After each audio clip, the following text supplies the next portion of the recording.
was able to get a girlfriend. For the most part, she was nice and didn't quite work out.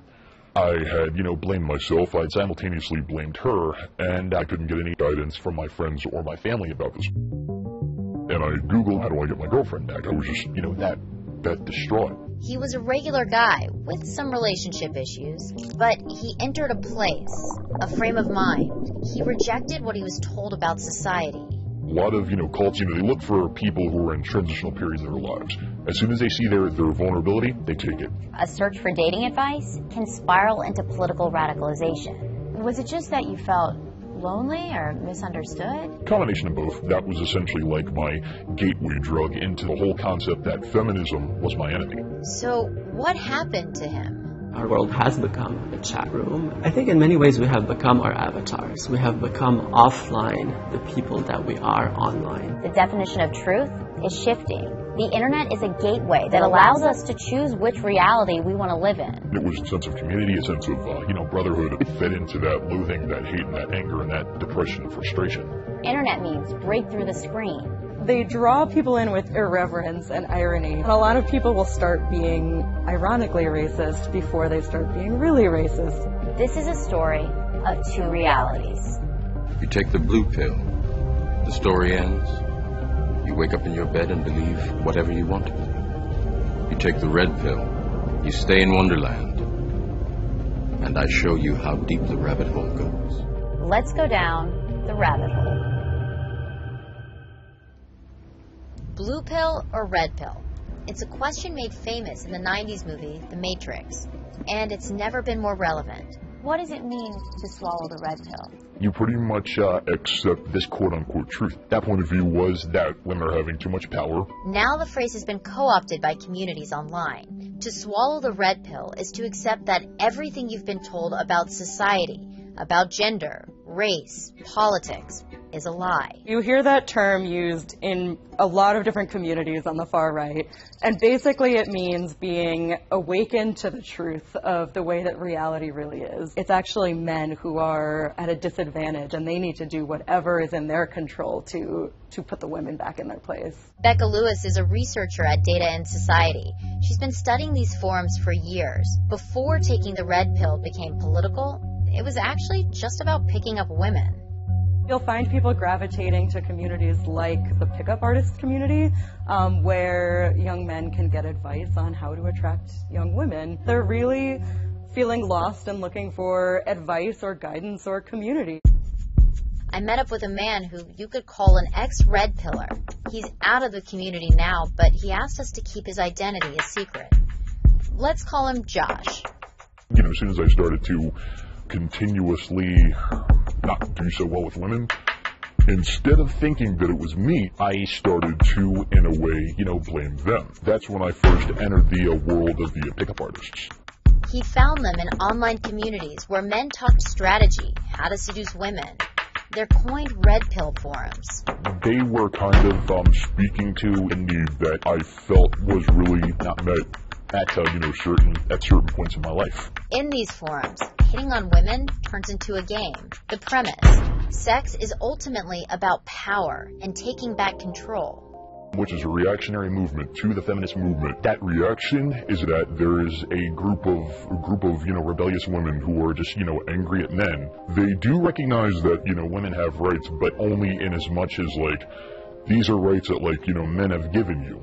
It wasn't just about misogyny. These forums became political. You can start to embody those more radical ideas based on the initial idea that men are actually the ones that are being mistreated in society. So once you start from that basis, it's really easy for it to snowball. Sprinkled in between posts on women are hateful comments on topics like race and religion. At what point did this anti-feminism rhetoric, at what point did this turn political for you? I just, really felt powerless because I felt that my opinions, my feelings, especially as a man, did not matter. Especially when there are people, getting more money than me, getting more girls than me. And I'm just like, what can I do to catch up? And I was, to my eternal embarrassment, radicalized by the right wing politically. Since I refused to, listen to anyone else's point of view, I immediately took theirs because I believed that it was the right one. it's interesting that you said radicalized. Was that a gateway to the alt-right? To a degree. Actually, to a very large degree. They speak to these guys who believe that they're being, largely ignored, kind of being pushed out of the spotlight as, like, feminism has, kind of been on the rise for the past 50 years. It kind of, like, really speaks to fear. The alt-right and Gamergate and, like, a lot of the men's rights activists, they kind of not really combat fear, but in a way they kind of stoke that fire. It starts to tie into a more broad idea that men are under threat from modern society, and they basically adopt the terminology of the left, saying that men are an oppressed group, they're being put down by systematic feminism, and we need societal changes to help men.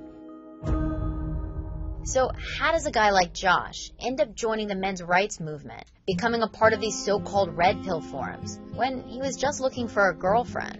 I met up with Dr. Elias Abujadi, a psychiatrist who wrote a book called Virtually You, The Dangerous Powers of the E-Personality. We don't go online to become more moderate. We go online to have our more extreme positions, our more extreme ideologies be confirmed and agreed upon. The more we do that, the more polarized we become as a society. And increasingly, we're seeing some of that rhetoric play out offline. A neo-Nazi protest in Charlottesville. One leader, Christopher Cantwell, who gained notoriety in a Vice report, wrote a number of articles for a men's rights blog in 2014. We reached out to Cantwell via his website, but haven't heard back. An incident at that Charlottesville protest resulted in many injured and one person dead. We have become offline the people that we are online, meaning these narcissistic traits, this impulsivity, this aggression that we manifest so easily and so automatically on social media and other online platforms. We are becoming these people offline as well. Our world has become a chat room. In what sense? There is something rewarding about acting disinhibited online, because you feel like you're getting away with something that in the moment can feel good. But the more it happens, the more it gets normalized. So you do it once, you're more likely to do it twice, and then maybe 10 times. After the 10th time, it's become so sort of normalized that it's easier for it to be transposed offline. Red pill groups are scattered across the internet, but they were able to rally around a political mission in 2016. So there are people that focus on men's rights, there are people that focus on issues of white Americans. There are trolls who just want to trick people and elicit a response. Trump was a way that they could all come together and unite around a common goal. The people know the truth. What about Donald Trump was unifying for people who so-called swallowed the red pill? Well, I think they liked that he kind of barreled in and they thought he was really going to mess up the establishment, because as they're getting radicalized, they are trusting establishment media less and less, they're trusting education less and less. They really liked that he represented this anti-establishment movement. We reached out to the White House and they declined to comment for the story. He is essentially the alt-right president. He's the president belonging to that reactionary movement. A movement that was reactionary to, all the quote-unquote horrible things that Obama's done. And now you've got someone who is sympathetic instead of condemning to that cause. But that movement no longer includes Josh. He metaphorically spit out the red pill. I started realizing that they weren't just limiting their vitriol just to women. As soon as they started targeting, people of color and doing so rather harshly and egregiously, there was this very small voice in the back of my head saying, "Hey, idiot, wake up, they're talking about you." It's interesting you say, "Hey, they're talking about you." Right. I don't think our viewers know you're an African-American man. Yes, and proudly so. So how did that play out in these forums? There were a lot of other websites that would blame not only women, but blaming black men like myself. Was there ever a point where you heard some of this rhetoric and you believed it about yourself? I did, actually, to my eternal shame, to my embarrassment, and I was just like, okay, maybe to a degree they're right. It sounds like at your low point as a black man, you were sympathetic to people being racist and saying things about you and your skin color. I was. And anonymity bred extremism. It's certainly made things a lot easier, having to, drive back into, the backwoods and, hold campfires and say that, we're the superior race, blah, blah, blah, blah, blah. It's just made it where people can actually still retain that anonymity without having to put on a white hood. Going down the rabbit hole, spending a lot of time in these forums, what was the most surprising thing you took out of your research?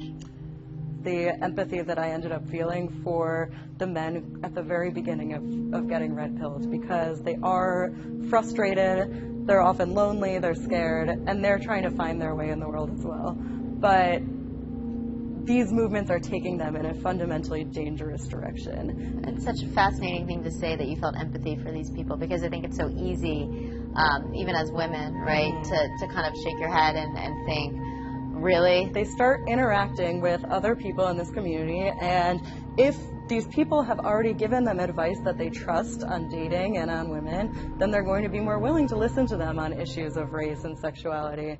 As we dig into our own realities, perhaps the most fascinating way to look in the mirror is by sitting across from someone on the other side.